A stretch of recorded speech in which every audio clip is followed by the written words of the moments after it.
Hello students, मैं अभिषेक कुमार जैन, आपका Hindi educator. Welcome to Unacademy. तो आज हम सभी एक और नए चैप्टर के साथ में एक दूसरे से रूबरू होंगे और एक नया चैप्टर जो कि हमारे कोर्स ए में जैसा कि आप लोगों को पता है कि हम कोर्स ए हिंदी की तैयारी कर रहे हैं, तो जिसमें कि हमारा एक नया चैप्टर जिसका नाम है नागार्जुन एक कवि हुए हैं। उन्होंने दो कविताएं इस तरह की लिखी हैं और उन्हीं दो कविताओं को हमारी इस पाठ्यक्रम में, इस किताब में बताई हैं। जिसका पहला टॉपिक है यह दंतुरित मुस्कान और दूसरा टॉपिक है फसल। जैसे कि अभी हमने पहले भी इसी तरह की दो कविताओं के बारे में एक ही चैप्टर में पढ़ा था, वैसे ही यहाँ पर भी दो कविताएं जो कि एक ही चैप्टर में हैं और जिसके लेखक हैं नागार्जुन। तो आइएगा उसी चैप्टर को हम लोग यहाँ पर पढ़ेंगे जिसमें दो कविताएं हैं।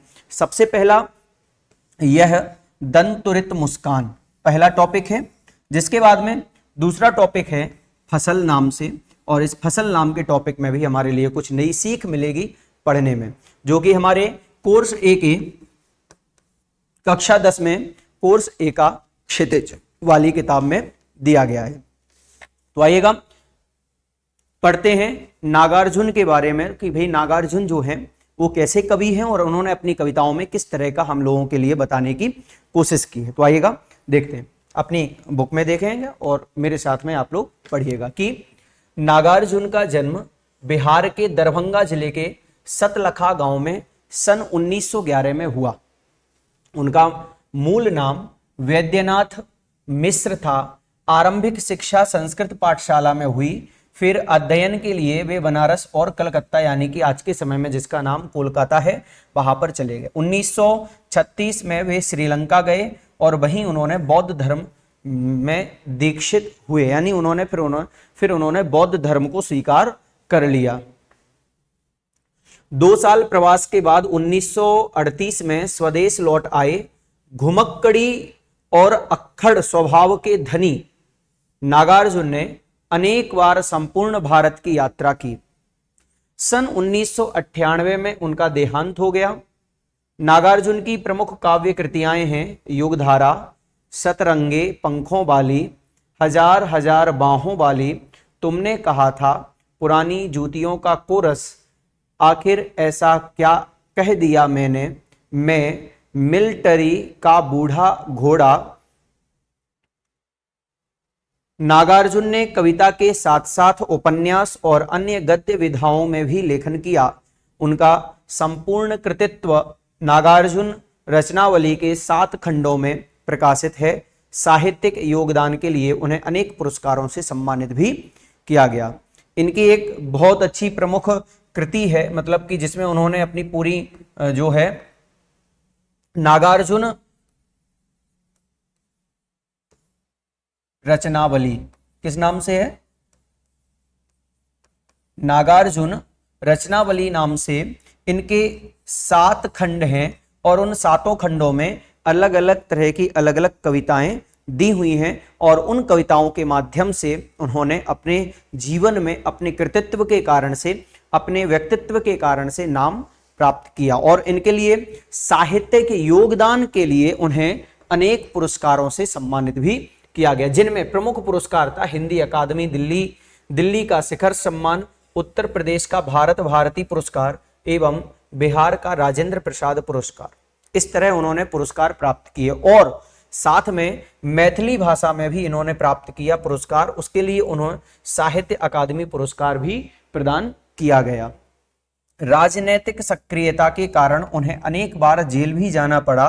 हिंदी और मैथिली में समान रूप से लेखन करने वाले नागार्जुन ने बांग्ला और संस्कृत में भी कविताएं लिखी। मातृभाषा मैथिली में वे यात्री नाम से प्रतिष्ठित हुए। लोक जीवन से गहरा सरोकार रखने वाले नागार्जुन भ्रष्टाचार, राजनीतिक स्वार्थ और समाज की पतनशील स्थितियों के प्रति अपने साहित्य में विशेष सजग रहे। वे व्यंग में माहिर थे। व्यंग का मतलब होता है कटाक्ष, टॉन्ट मारना। उनकी कविताओं में कहीं कहीं पर राजनीतिक सामाजिक चेतनाओं को जागृत करने के लिए अनेक प्रकार के व्यंग किए गए और उन व्यंगों के माध्यम से ही आज उनका नाम जो है पूरे देश में प्रचलित है।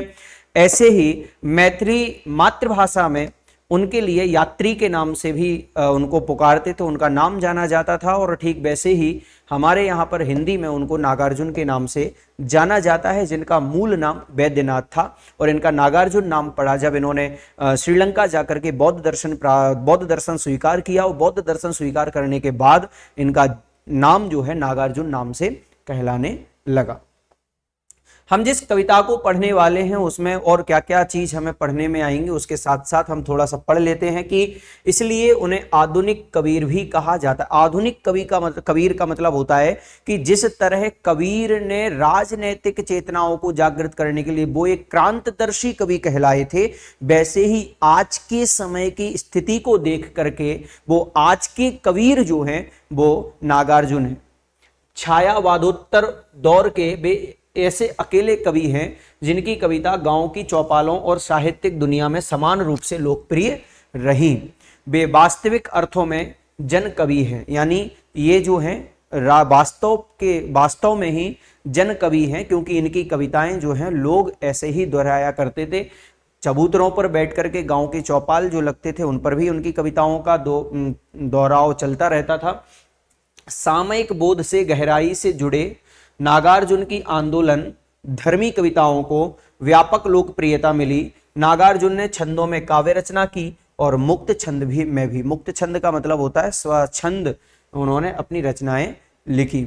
इसके अलावा उन्होंने कहा कि यह दंतुरित मुस्कान कविता में छोटे बच्चे की मनोहारी मुस्कान देखकर कवि के मन में जो भाव उमड़ते हैं उन्हें कविता में अनेक बिंबों के माध्यम से प्रकट किया गया है। यानी कहने का मतलब यह है कि कविता में दो तरह की कविता, इस चैप्टर में दो कविताएं हैं। पहली कविता जिसका नाम है यह दंतुरित मुस्कान, और पहली उस कविता में उस नन्हे से बालक शिशु के बारे में बताया गया है जिसकी एक छोटी सी मुस्कान जो है किस तरह से लोगों में प्रवाहित कर देती है। ऐसी ही मुस्कान के बारे में उन्होंने बताया और वो जो भाव उमड़ते हैं उसी बात को इस कविता के दौरान उन्होंने अनेक माध्यम से समझाया। कवि का मानना है कि इस सुंदरता में ही जीवन का संदेश है। इस सुंदरता की व्याप्ति ऐसी है कि कठोर से कठोर मन भी पिघल जाए, और इस दंतुरित मुस्कान की मोहकता तब और बढ़ जाती है जब उसके साथ नजरों का बांकपन जुड़ जाता है। नजरों का बांकपन मतलब जी नजर देखने का तरीका जो है वो हमारा जुड़ जाए तो और अच्छा उसमें सुंदरता आ जाती है।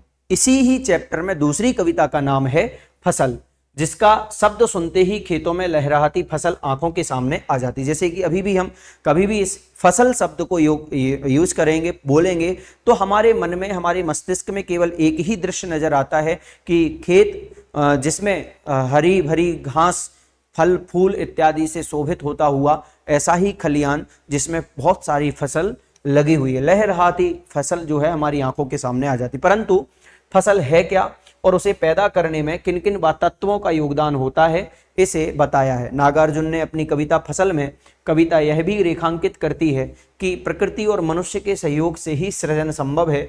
बोलचाल की भाषा की गति और लय कविता को प्रभावशाली बनाती है। कहना न होगा कि यह कविता हमें उपभोक्ता संस्कृति के दौर में कृषि संस्कृति के निकट ले जाती है। बहुत अच्छी बात जो इस चैप्टर में अंत में बताई गई है कि ये कहना कोई बड़ी बात नहीं है कि यह कविता जो हम आज पढ़ने वाले हैं जिसका नाम है फसल, उस कविता में हम उन सारे तत्वों को स्वीकार करेंगे, उन सारी बातों को सीखेंगे जिन बातों से हमें ये पता चलेगा कि हम आज के इस रहन सहन में रहते हुए भी हम कृषि संस्कृति में किस तरह अग्रसर हो सकते हैं। वो सारी बातें भी हमें यहाँ पर बताई जाएगी।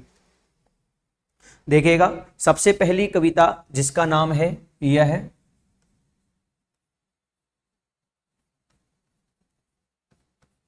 दंतुरित मुस्कान।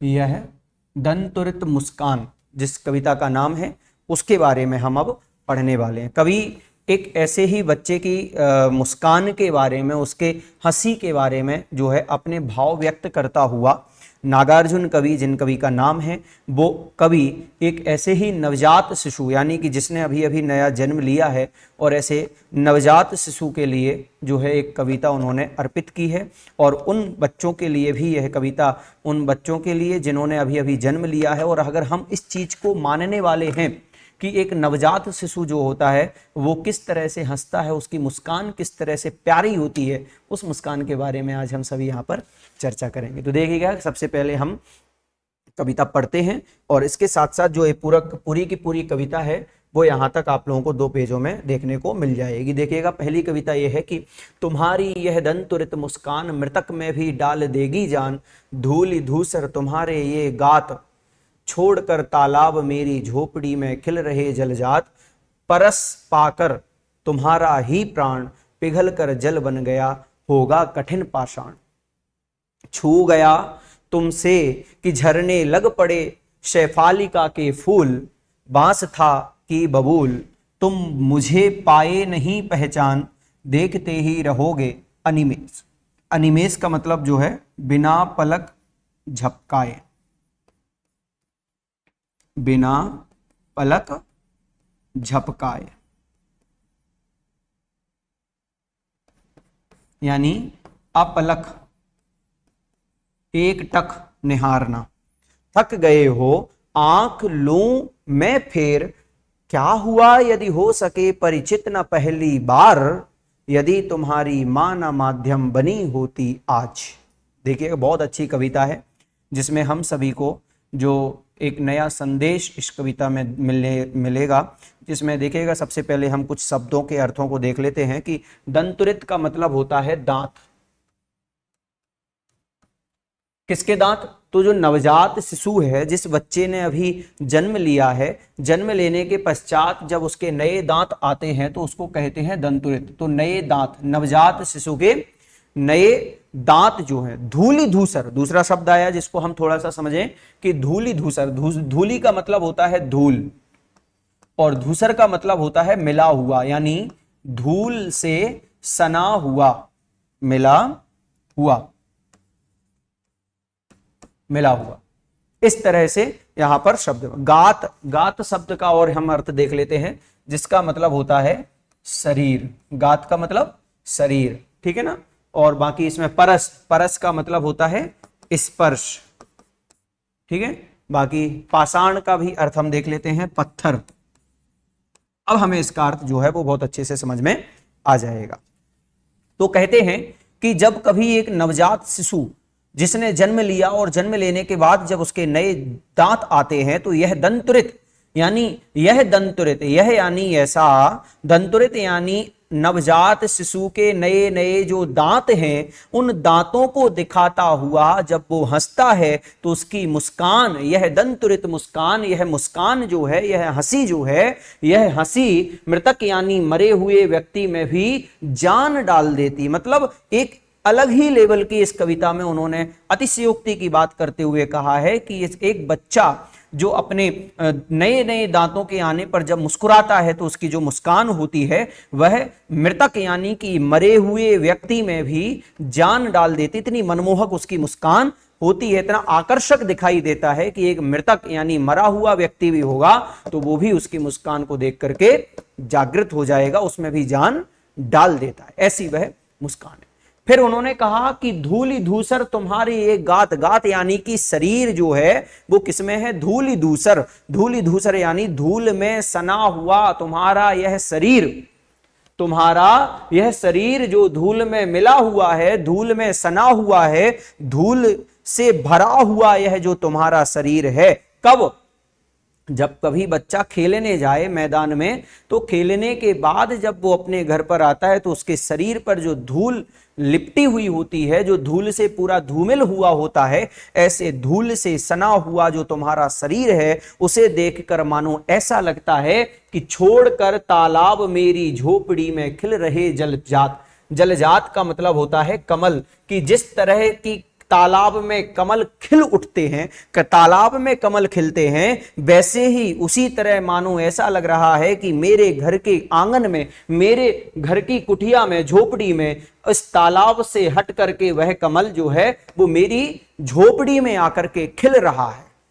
एक उपमा दी गई है कि कमल जिस तरह से खिलने के बाद अत्यंत सुशोभित होता है, कमल के मध्य कीचड़ में रहता हुआ भी वह इतना अच्छा दिखाई देता है, वैसे ही यहां पर उपमा दी गई है कि ऐसा लग रहा है कि मानो उस तालाब, उस कीचड़ से निकल करके कमल मेरे ही झोपड़ी में आकर के आ गया हो और उसका आकर्षण देख करके मैं बहुत ही अच्छा प्रतीत कर रहा हूं, ऐसा यहां पर बताया गया।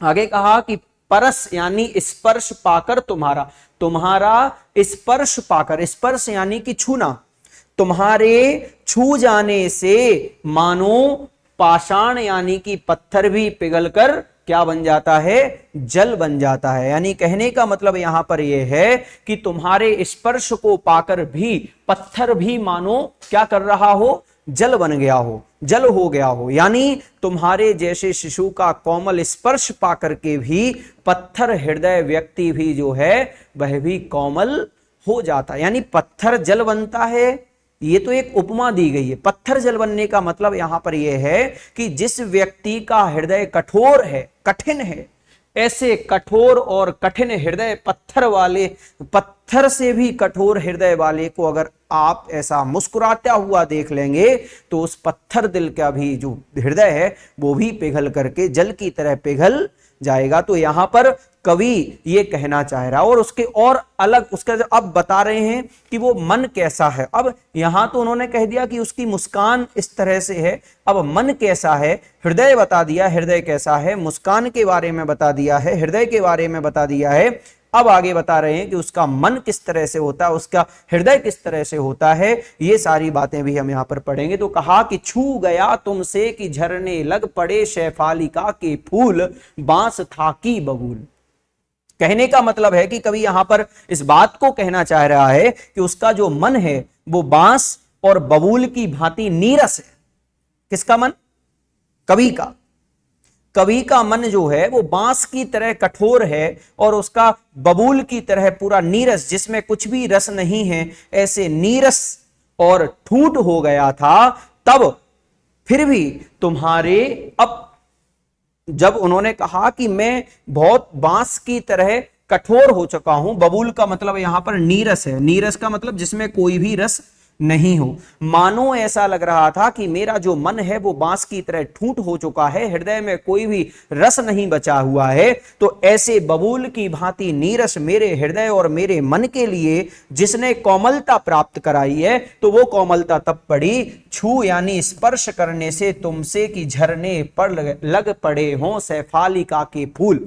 कहने का मतलब यह है कि मेरे मन में जिस तरह से नीरसता भरी हुई थी, मानो जैसे ही मैंने उस नवजात शिशु को स्पर्श किया तो मेरे मन में शैफालिका यानी एक विशेष प्रकार का पुष्प जो कि श्वेत रंग का होता है, सफेद कलर का होता है, ऐसे श्वेत वर्ण के बिल्कुल जो फूल हैं जो कि कैसे हो रहे हैं, बह रहे हैं, टूट रहे हैं, फूलों की भांति झर रहे हैं। तो कहने का अभिप्राय केवल इतना सा यहां पर है कि तुम्हारे उस नवजात शिशु के स्पर्श करने पर मेरे मन में जो एक कठोर भावना थी वो कठोर भावना भी कोमल हो चुकी है। यानी तुम्हारा जब मैंने कोमलता से स्पर्श किया, तुम्हारे शरीर को जब मैंने स्पर्श किया तो उसकी कोमलता को देख करके मात्र मेरा हृदय भी शैफालिका के फूलों की तरह झरने लग गया था। तुम मुझे पाए नहीं पहचान, देखते ही रहोगे अनिमेष, थक गए हो आंख लूं मैं फेर। कहने का अभिप्राय केवल यहां पर यह है। अब यहां वो ये कहना चाह रहे हैं, कवि के हृदय में एक वात्सल्य इस तरह से बसा हुआ है, वात्सल्य यानी स्नेह, मोह, राग, अच्छा, अपनापन, जो उसे अच्छा लग रहा है। वो कहता है कि क्या हुआ यदि जब उसे थकान होने लग जाए, या शिशु के जब बारे में बताया जाए कि जब उसकी आंखें देख देख करके थक जाएं, अनिमेष बिना पलक झपकाए, यानी हमें लगता है ना किसी का ऐसे का फेस, चेहरा देखने पर हमारी आंखें बिल्कुल बंद नहीं होती हैं। एक हम ऐसा सोचने लग जाते हैं जब हम किसी भी अच्छे व्यक्ति को देखें जो जिसे हम अच्छा मानते हैं, अच्छा चाहते हैं, ऐसा व्यक्ति अगर सामने आ जाए तो हमारी जो आंखें हैं, हमारा जो मन है वो केवल और केवल उसकी तरफ आकर्षित हो जाता है। वो मन, वो आंख जो है वहां पर कुछ काम नहीं करती, बस एक ही टक उसको निहारती रहती। तो वही बात यहाँ पर वो कहना चाह रहे हैं, कवि के हृदय में वो वात्सल्य की भावना जो है वो बह रही है, और बह निकली तो उसमें वे शिशु से कहते हैं कि तुमने मुझे अभी पहचाना नहीं। क्या कहते हैं कि शिशु से वो कहते हैं कि तुमने मुझे आज से पूर्व कभी देखा नहीं है। कौन कह रहा है? कवि कह रहा है। कवि कह रहा है, क्यों कह रहा है? क्योंकि जब उसका वात्सल्यमयी हृदय जो है जब पसीज गया, पिघल गया, तो उस कठोर हृदय को पिघलने के बाद अब कवि कहता है कि तुम मुझे कभी पहचान नहीं पाओगे, या तुमने कभी मुझे पहले देखा नहीं है जिससे कि तुम मुझे पहचान जाओ। पूर्व में तुमने मुझे कभी देखा नहीं है, इसलिए मुझे पहचान नहीं रहे हो, इसलिए तुम मुझे पहचान देखते ही रहोगे अनिमेष। भाई तुम जब मुझे पहचानते ही नहीं हो तो वे कहते हैं कि तुम थक जाओगे। तुम्हारे थकान से उबरने के लिए मैं अपनी आंखें ही फेर लेता हूं। वो कहते हैं, अगर मान लीजिए कि आपने देखा होगा कि जब कोई बच्चा, नवजात शिशु किसी नए व्यक्ति के हाथों में जाता है तो वो उसके चेहरे को देखता रहता है कि ये कौन है, किसने मुझे अपनी गोदी में उठा करके रखा है। तो कवि उसी भावना को यहां व्यक्त करता है कि जब उसका मन पसीज जाता है, जब अपने कोमल हाथों से उसको स्पर्श करता है, अपनी गोदी में लेता है, तो वो बालक भी उसके चेहरे को देखता रहता है कि ये कौन है, क्या है। तो वही बात यहां बता रहे हैं कि जब उसके स्पर्श करने से मेरा जीवन मन, मेरा नीरस मन और बांस की तरह, ठूंठ की तरह रहने वाला मन जो है वो एक कोमलता यानी कोमल हृदय से प्रतिफल हो गया। और वो कहते हैं कि तो अब जब वो उसे बार बार देखे ही जा रहा है कवि को, तो कहते हैं कि तुम मुझे पहचान नहीं पाओगे क्योंकि तुमने मुझे पहले कभी देखा नहीं है। तुम ऐसे ही अगर मुझे देखते रहोगे तो तुम थक जाओगे, इसलिए आंख लूं मैं फेर, मैं ऐसा करता हूं, मैं ही अपनी आंखों को दूसरी तरफ कर लेता हूं, जिससे कि तुम्हारी थकान जो है वो दूर हो जाएगी, तो मैं फिर बार बार देखना नहीं पड़ेगा, ताकि तुम मुझे एक टक देखने के श्रम से बच सकोगे। तो मैं ये एक टक देखना नहीं पड़ेगा, मैं अगर दूसरी तरफ देखने लग जाऊंगा, मेरा मन दूसरी तरफ चला जाएगा, तो तुम भी वहां परेशान नहीं होगे। इस तरह उन्होंने कहा। और वो कहते हैं कि क्या हुआ यदि मुझे तुमने नहीं पहचान पाया तो? क्या बोलते हैं? क्या हुआ यदि तुम मेरे से परिचित नहीं हो? पहली बार तो कोई भी किसी से परिचित नहीं होता है। तो उन्होंने कहा कि क्या हुआ यदि तुम मुझे पहचान नहीं पाए? यदि आज तुम्हारी मां, यदि मां ना होती माध्यम बनी, आज अगर आज तुम्हारी मां ये माध्यम नहीं बनी होती, यदि आज तुम्हारी मां नहीं होती तो आज मैं तुम्हारी यह मुस्कान भी नहीं देख पाता। बस इसी बात का उन्हें हमेशा दुख रहता। और वह अपनी, अब यहां तक तो उन्होंने कह दिया। कवि जो है वो अपनी ही बात में वो उस बच्चे की दंतुरित मुस्कान को बताता हुआ कहता है कि भाई अगर तुम्हारी ये माँ नहीं होती, माँ अगर बीच में नहीं होती, तो मैं तुम्हें ना पहचान पाता, तुम मुझे ना पहचान पाते, और अगर मैं और तुम दोनों एक दूसरे को नहीं पहचान पाते तो मैं तुम्हारी इस दंतुरित मुस्कान से अनभिज्ञ हो जाता। मुझे पता ही नहीं चलता कि ऐसा भी बच्चा का मन होता है, ऐसी भी बच्चे की मुस्कान होती है। उस मुस्कान को देखने से मैं क्या हो जाता?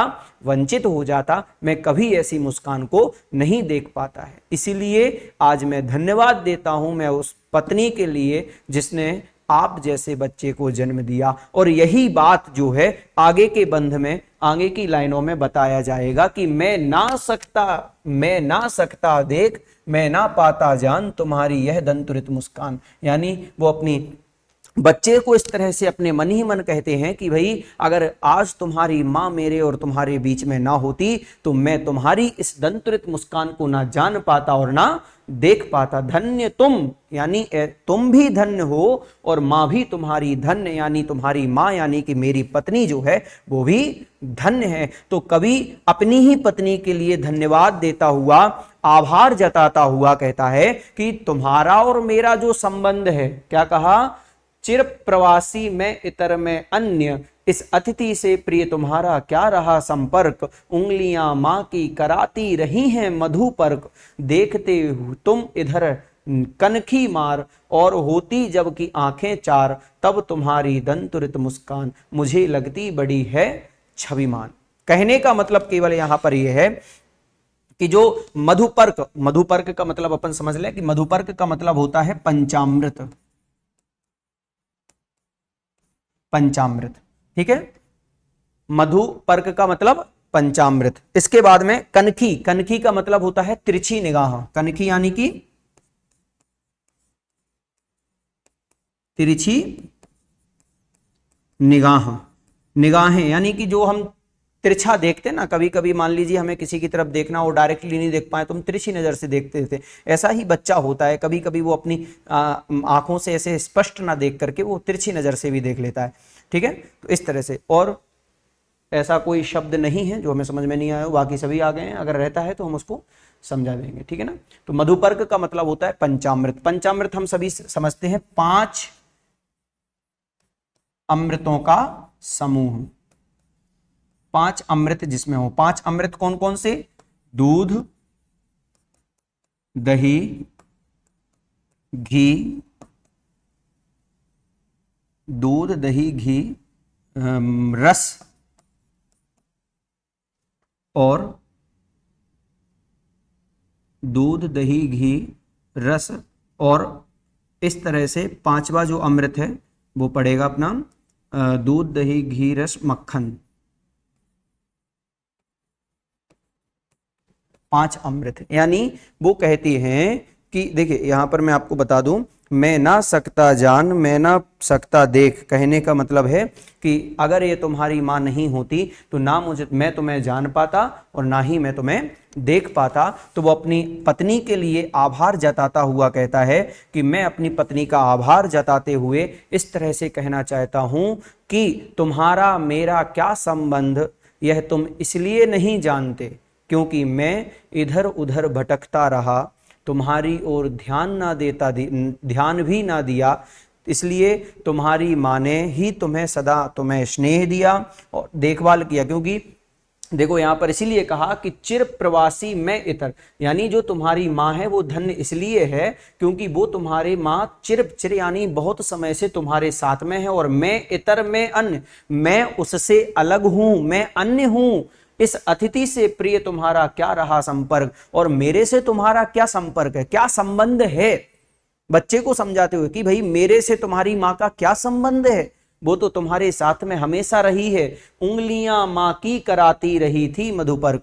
और कहते हैं कि भाई तुम्हारा जो स्नेह देखभाल करना है, तुमने तो सिर्फ माँ की ही उंगलियों को मधुपर्क यानी कि पंचामृत से भर दिया। क्योंकि जब बच्चा जन्म लेता है तो बच्चा जन्म के पश्चात में 1-2 वर्ष तक बच्चे उंगलियां जो हैं वो अपने मुंह में रखे रहता है, इसलिए वो उंगलियां माँ की कराती रही हैं मधुपर्क। देखते तुम इधर कनकी मार, यानी तुम सिर्फ देख रहे, यानी वहां जब बच्चा मधुपर्क यानी पंचामृत को प्राप्त करता है तो वैसे ही यहां वो तिरछी निगाहों से देखता रहा होता, देखभाल करता रहता है। और जब भी हम दोनों की निगाहें मिलती हैं, यानी जब वो तिरछी नजर से देखे और मैं भी उसको तिरछी नजर से देखूं, जब दोनों एक दूसरे को देखते हैं तो होती जबकि आंखें 4 और 2 मेरी और 2 तुम्हारी, जब दोनों आंखें 4 होती हैं तो तब तुम्हारी यह दंतुरित मुस्कान मुझे लगती बड़ी है छविमान। छविमान का मतलब होता है सुंदर, छविमान यानी सुंदर, अच्छी दिखाई देती। यानी कहने का मतलब यह है कि जब तुम्हारी ये आंखें मेरी आंखों से मिलती हैं तो दोनों आंखें, 2 आंखें मिलकर के 4 आंख होती हैं, और यह जब तो चारों आंखें मिलने पर जो तुम्हारी मुस्कान प्रदर्शित होती है वह मुस्कान मुझे हमेशा प्रभावित करती है, और मुझे ही नहीं बल्कि तुम्हारे लिए भी एक अच्छा और सुखद संदेश प्राप्त होती है, जो कि हम दोनों को एक आकर्षित लगती है, सुंदर लगती है। छविमान यानी कि बहुत अच्छी दिखाई देती है। इसलिए हे नवजात शिशु, तुम्हारी यह जो मुस्कान है वो हमारी मृतक यानी कि मरे हुए व्यक्ति के जीवन में भी क्या कर देती है, एक जान फूंक देती है, ऐसा यहां बताया गया है। आ गया समझ में सभी को? चलिएगा अब हम देखते हैं फसल वाला जो चैप्टर है, फसल वाली जो कविता है उसको। तो यहां अब हमारे लिए यह बताया जाएगा कि फसल किस तरह से उत्पन्न होती है, और आज के समय में कृषि संस्कृति को जागृत करने के लिए जो कविता लिखी गई है वो फसल नाम से है। पढ़ते हैं पहले, उसके बाद हम सभी इसको जो है समझेंगे कि एक के नहीं, दो के नहीं, ढेर सारी नदियों के पानी का जादू, एक से नहीं, दो के नहीं, लाख लाख कोटि कोटि हाथों के स्पर्श की गरिमा, एक की नहीं, दो की नहीं, हजार हजार खेतों की मिट्टी का गुण धर्म। फसल क्या है? और तो कुछ नहीं है वह, नदियों के पानी का जादू है वह, हाथों के स्पर्श की महिमा है, भूरी काली संदली मिट्टी का गुण धर्म है, रूपांतर है सूरज की किरणों का, सिमटा हुआ संकोच है हवा की थिरकन का। इस तरह जो है आपके कविता हुई। अब इसमें यह बताया गया है कि भाई हम किस तरह से जो है अपना जीवन व्यतीत करते हैं और उस जीवन के लिए जो है फसल में किस तरह से लगा देते हैं अपना जीवन। और वो फसल जो है वो केवल एक या दो लोगों का ही संघर्ष में जीवन नहीं बताती है। जब फसल खेत में उगती है तो वो केवल और केवल किसान के लिए नहीं है।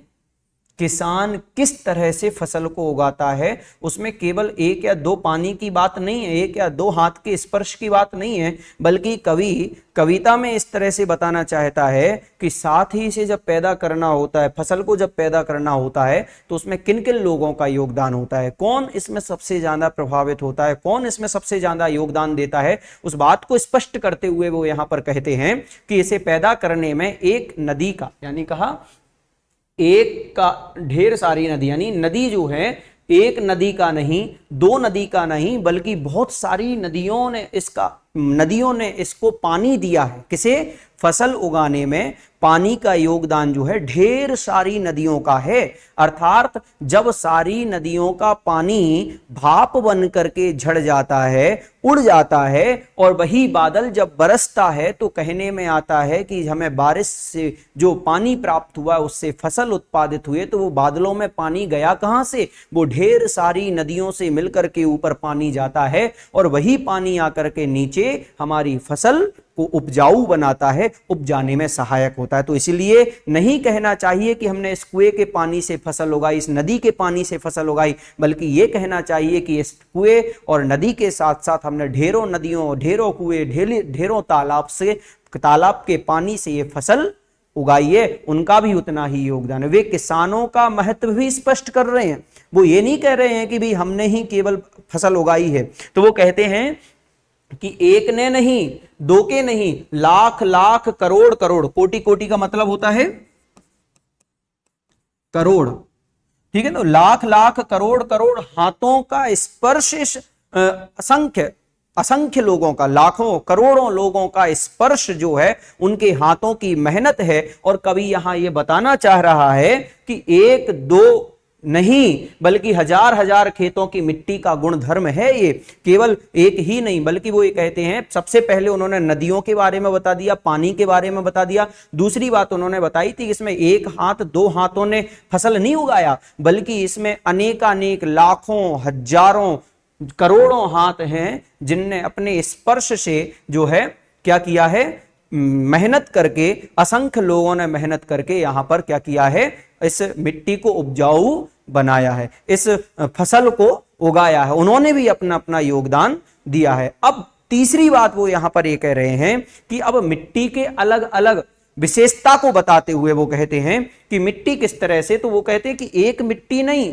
दो मिट्टी नहीं, बल्कि हजार हजार खेतों की मिट्टी का गुण धर्म बताते हुए कहते हैं कि हर मिट्टी की एक अलग अलग विशेषता होती है। केवल जरूरी नहीं है कि यहाँ की मिट्टी ने जो फसल उगा दी है तो वही सही है, नहीं, बल्कि सब जगह की अलग अलग मिट्टी की अलग अलग विशेषता होती है। हम ऐसा सोशल साइंस में भी पढ़ते आ रहे हैं। हर एक जगह की मिट्टी की एक अलग उपयोगिता होती है, हर एक मिट्टी में अलग अलग धर्म होता है, अलग अलग गुण होता है।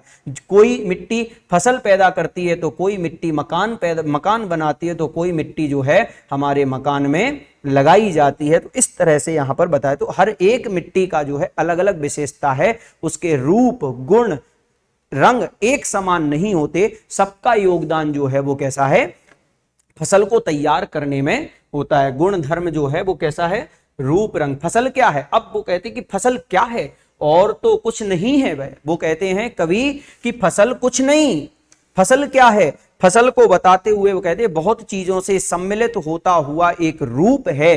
वो क्या है? नदियों के पानी का जादू है, हाथों के स्पर्श की महिमा है, भूरी काली संदली मिट्टी का गुण धर्म है, रूपांतर है सूरज की किरणों का, यानी वो सूरज की किरणें भी हैं जिसमें उन्होंने क्या किया है? प्रभाव डाला है, और वो सिमटा हुआ संकोच है और हवा की थिरकन है। इस तरह से इन सब से मिलकर के जो है बनता है वो है फसल। वो कवि ये कहना चाहते हैं कि फसल क्या है। अगर प्रश्न आए कि फसल क्या है, तो इस प्रश्न का उत्तर देते हुए हमें यहां से यहां तक का पूरा जो है अर्थ लिख देना है और कहना है कि कवि नागार्जुन फसल की विशेषता को बताते हुए कहते हैं कि फसल जो है वो सभी वस्तुओं से मिलकर के बना हुआ एक सम्मिलित रूप है, जिसमें नदियों का पानी है, हाथों का स्पर्श है, मेहनत है और अन्य अनेक अनेक प्रकार की मिट्टियों का गुण धर्म है, सूर्य की किरणें हैं और सिमटा हुआ संकोच सा प्रभाव है और मंद हवाओं का स्पर्श है, यानी हवाओं की थिरकन है। धीरे धीरे हवा की झोंका जो है वो भी उसको और अच्छा बना रही है। इन सब से मिलकर के बनती है फसल, जो हमारे बीच में उत्पन्न होती है और जिसे हम अपने जीवन में अंगीकार करते हैं। तो आज की इस आधुनिकता भरे युग में भी हम फसल को जो है कितना अलग लेवल पर ले जा सकते हैं वो भी यहाँ बताई गई है। और हमें उस बात का एक आभास भी कराया इन कवि ने कि आज के समय जिस फसल के लिए हम छोटा सा कह देते हैं, जिस फसल के लिए कह दें कि भी छोटी मोटी फसल है, इस फसल से हमारा होगा क्या? फसल या खेती करना आज के समय में जैसे हम कम करते जा रहे हैं, उसी बात की विशेषता को जो है आज यह चैप्टर बता रहा है। तो हमारे लिए इस चैप्टर में फसल की उपयोगिता, फसल के योगदान, फसल में सहायक वस्तुओं के बारे में हमें पता चला। आइएगा चलते हैं अब इसके प्रश्नोत्तर की तरफ। तो सबसे पहले यह दंतुरित मुस्कान के प्रश्नोत्तर हम आज सभी करेंगे। निकाल लीजिए अपनी अपनी किताब और उसमें जो आपकी एनसीईआरटी की बुक है उसमें आप देखिएगा। पहला प्रश्न है कि ये बच्चे की दंतुरित मुस्कान का कवि के मन पर क्या प्रभाव पड़ता है। तो उत्तर देते हुए कवि कहते हैं कि दंतुरित का अर्थ है बच्चे के पहले बार दांत निकलना, और बच्चों की दंतुरित मुस्कान बड़ी मोहक होती है। बच्चे की दंतुरित मुस्कान का कवि के मन पर अत्यंत गहरा प्रभाव पड़ता है। इस मुस्कान के प्रभाव से बांस और बबूल जैसे कठोर प्रकृति वाले कवि को लगा कि उसके आसपास शेफालिका के फूल झरने लगे हों। कवि को बच्चे की मुस्कान बहुत मनमोहक लगती है, जो उसके मृत शरीर में प्राण डाल देती है। उस मुस्कान से प्रभावित संन्यास धारण कर चुका कवि पुनः ग्रस्त आश्रम में लौट आया है। यानी जिस कवि ने कभी संन्यास धारण कर लिया था, वह कवि भी आज मुस्कान, उस दंतुरित मुस्कान को देख करके अपने घर पर लौट करके आ गया है। इतनी प्रभावत या इतनी प्रभावशाली जो है उस बच्चे की मुस्कान होती है। कहा बच्चे की मुस्कान और एक बड़े व्यक्ति की मुस्कान में क्या अंतर होता है। तो उन्होंने कुछ अंतर बताए हैं कि सबसे पहले बच्चे अबोध होते हैं, वो अनजान होते हैं, सभी वो इतना सब कुछ जानते नहीं हैं। वो बालक जो हैं वो सरल स्वभावी होते हैं। बच्चों की हंसी में निश्चलता होती है, लेकिन बड़ों की मुस्कुराहट कृत्रिम होती, बनावटी होती। कृत्रिम यानी बनावटी। बड़े मुस्कुराते समय किसी खास मौके की प्रतीक्षा नहीं करते हैं, वे तो बस अपनी स्वाभाविक मुस्कान बिखेरना चाहते हैं। बड़े व्यक्ति परिपक्व बुद्धि के होते हैं, उनमें मुस्कुराने की खास वजह होती है। बच्चों में और बड़ों में अंतर है। बच्चों का मुस्कुराना सभी को प्रभावित करता है, परंतु बड़ों का मुस्कुराना वैसा आकर्षण नहीं कर पाती। कभी कभी बड़े लोगों की मुस्कान भी चुभती है। आगे बताया तीसरा प्रश्न की कवि ने बच्चे की मुस्कान के सौंदर्य को किन किन बिंबों के माध्यम से व्यक्त किया। ऐसी कौन कौन सी लाइन है जिनके माध्यम से बच्चे की मुस्कान के बारे में बताया गया है। तो कुछ निम्नलिखित हैं कि बच्चे की मुस्कान से मृतक में भी जान आ जाती है। पहला लाइन है मृतक में भी डाल देगी जान। कवि ने बालक के मुस्कान की तुलना कमल के पुष्पों से की है, जो तालाब में ना खिलकर कवि की झोपड़ी में खिल रहे हैं। छोड़कर तालाब मेरी झोपड़ी में खिल रहे जलजात। जलजात यानी कि कमल।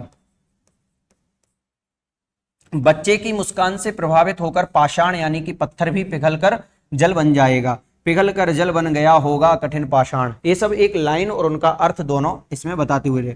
कवि बच्चे की मुस्कान की तुलना शेफालिका के फूल से करता है। झरने लग पड़े शेफालिका के फूल। बच्चा जब तिरछी नजरों से देखकर मुस्कुराता है, कवि को लगता है कि उनके प्रति स्नेह प्रकट कर रहा है। देखते तुम इधर कन्ही मार, और होती जबकि आंखें चार तब तुम्हारी दंत त्वरित मुस्कान। इस तरह से यहाँ बताया गया कवि के अनुसार। अब यहाँ से हमारा दूसरा टॉपिक, दूसरी कविता जो थी जिसका नाम था फसल, उसके क्वेश्चन आंसर हैं, जिसमें पहला प्रश्न है कि कवि के अनुसार फसल क्या है। वही मैंने आपको बता दिया है लास्ट में, लास्ट वाली जो 4 लाइन थी उनका ही अर्थ इसमें आ जाएगा कि कवि के अनुसार फसल पानी, मिट्टी, धूप, हवा और मानव श्रम के मेल से बनी हुई है। अर्थात फसल किसी एक की मेहनत का फल नहीं, बल्कि इसे साकार रूप प्रदान करने के लिए इन सभी का योगदान आवश्यक होता है। कविता में फसल उपजाने के लिए आवश्यक तत्वों की बात कही गई है। वे आवश्यक तत्व कौन कौन से, मतलब फसल किन किन तत्वों से उत्पन्न होती है। तो यहाँ पर सबसे पहला जो बताया है उपजाने के लिए मानव का परिश्रम। देखिएगा, मिट्टी भी आ जाएगी, पानी भी आ जाएगा, हवा भी रहेगी, लेकिन जब तक व्यक्ति अपना खुद का परिश्रम नहीं लाएगा तब तक वो फसल उतनी उपजाऊ नहीं बन पाएगी। इसलिए सबसे पहला पॉइंट दिया मानव का परिश्रम, मानव की मेहनत, पानी, मिट्टी, सूरज की किरणों तथा हवा जैसे तत्वों का आवश्यक बताया गया। यानी इस कविता के माध्यम से फसल को उपजाने के लिए इन 4 तत्वों को आवश्यक माना गया है। लास्ट प्रश्न है कि फसल को हाथों के स्पर्श की गरिमा और महिमा कहकर कवि क्या व्यक्त करना चाहे, वो क्या कहना चाहता है कि कवि हाथों के स्पर्श की गरिमा है या हाथों के स्पर्श की महिमा है। इन दोनों ही बातों को बताते हुए कहते हैं कि फसल के लिए भले ही पानी, मिट्टी, सूरज की किरणें तथा हवा जैसे तत्वों की आवश्यकता है, परंतु किसानों के परिश्रम के बिना ये सभी साधन व्यर्थ हैं। देखिएगा, मैं आपको बता दूं, जहां कृषि नहीं हो रही है, जहां फसल नहीं उगाई जा रही है, वहां पर भी तो मिट्टी है, हवा है, पानी है, सूरज की किरणें हैं, सब कुछ है, लेकिन वहां पर फसल क्यों नहीं हो रही है? क्योंकि वहां फसल उगाने वाला परिश्रमिक व्यक्ति वहां पर उपलब्ध नहीं है। इसलिए यहां जो है फसल के लिए सबसे बड़ा जो व्यक्तित्व माना गया है वो है किसानों का परिश्रम, जो कि हमें सभी जगह देखने में नहीं मिलता। यदि किसान अपने परिश्रम एवं बुद्धि के द्वारा उचित रूप से इनका उपयोग करेगा तब ये साधन सार्थक होंगे। अगर व्यक्ति, वो किसान अगर अपना परिश्रम ला करके, अपना परिश्रम सभी को पुरुषार्थ देगा, तभी जाकर के जो है क्या होगा, वह फसल उग पाएगी। अतः यह किसान के श्रम की गरिमा ही है जिसके कारण फसलें इतनी अधिक बढ़ती चली जाती हैं और उनकी महिमा बढ़ती जाती है। तो यहां पर ऐसा बताया गया। अब आगे देखें, एक और लास्ट प्रश्न है, भाव स्पष्ट करना है, आशय अर्थ बताना है कि रूपांतर है सूरज की किरणों का, सिमटा हुआ संकोच है हवा की थिरकन का। प्रस्तुत पंक्तियों का माध्यम बताते हुए, उनका अर्थ समझाते हुए जो है कवि ये कहना चाहता है कि फसल के लिए सूरज की किरणें और हवा दोनों की ही प्रमुख रूप से आवश्यकता होती है। वातावरण के ये दोनों अवयव फसल वृद्धि के योगदान में अपनी अपनी भूमिका अदा करते हैं। फसलों की हरियाली तथा पक्वता यानी पक्कापन, यानी फसल को और अच्छा मजबूत बनाने के लिए सूरज की किरणों के प्रभाव के कारण ही आता है। फसलों को बढ़ाने में हवा की थिरकन का भी योगदान होता है। इस तरह से हमारी यह कविता, जो कि नागार्जुन साहब ने लिखी हुई है, और ऐसे कवि जिन्होंने अपनी कविताओं के माध्यम से हमारे लिए सारी बातें बताने की प्रयास किया है, और इन्हीं सभी बातों को देख करके हमारे लिए भी अपनी परीक्षा में अलग प्रकार का एक उत्साह अपने जीवन में आना चाहिए। तो देखिएगा बच्चों, ध्यान रखना, पढ़ाई का माहौल अपनी जगह है, पुस्तक अपनी जगह है, कॉपी अपनी जगह है, पेन अपनी जगह है, लेकिन हम अपना परिश्रम अगर पढ़ने में नहीं देंगे, अगर हम अपनी मेहनत नहीं लगाएंगे, तब तक ये सब भी वही हैं जहां पर हमने रख दिए हैं। तो इतना सब कुछ जो हमने पढ़ा है, ये सारी चीजें हमारी परीक्षा को लेकर के हैं। तो धन्यवाद सभी का। मिलेंगे एक और क्लास के साथ में। Let's crack it.